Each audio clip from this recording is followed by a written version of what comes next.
जळत्या होळीत आपण आपले दुःख, दारिद्र्य, वाईट विचार आणि नकारात्मक प्रवृत्तींचा आपण नाश केलेला आहे, त्याग केलेला आहे.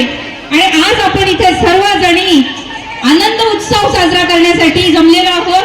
रंगपंचमी साजरा करण्यासाठी जमलो आहोत. मैत्रिणींनो, रंगपंचमी हा रंगांचा सण आहे, आनंदाचा सण आहे. प्रत्येक रंग आपल्याला काहीतरी वेगळं पण शिकवतो. जसा की भगवा रंग माणसाला शौर्य शिकवतो, त्याग शिकवतो. आणि हिरवा रंग जो आहे तो समृद्धीचं प्रतीक आहे.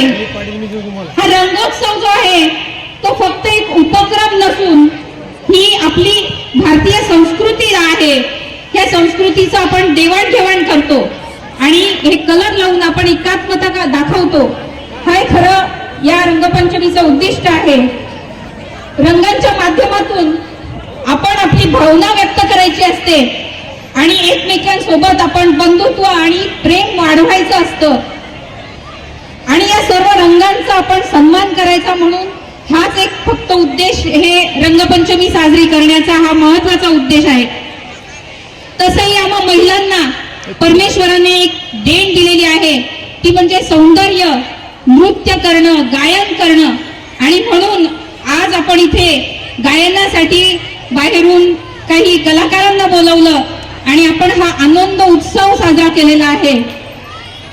खरं तर मागच्या वर्षी सुद्धा आपण हा आनंद उत्सव साजरा केला होता आणि मी मागच्याच वर्षी बघितलं की सगळ्या महिला खूप आनंद व्यक्त करतायत, खूप एन्जॉय करतायत.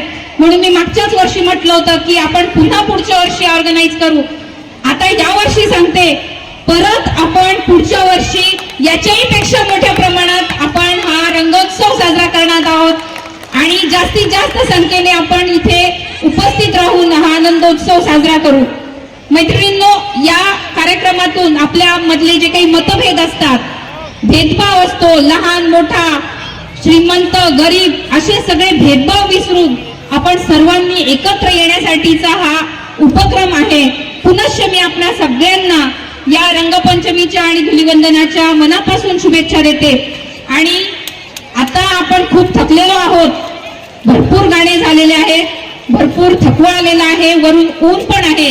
म्हणून आपण जेवणाचा सगळ्यांनी एकत्र आस्वाद घ्यायचा आहे.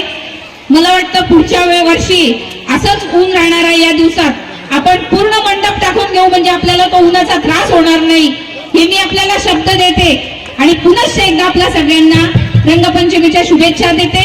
धन्यवाद. जय हिंद, जय महाराष्ट्र. कोई गम होता है तालियां वो नहीं बजाते जिन्हें कोई गम होता है. अरे तालियां तो बजाते हैं जिनके हाथों में दम होता है. जोरदार तालियां. Thank you.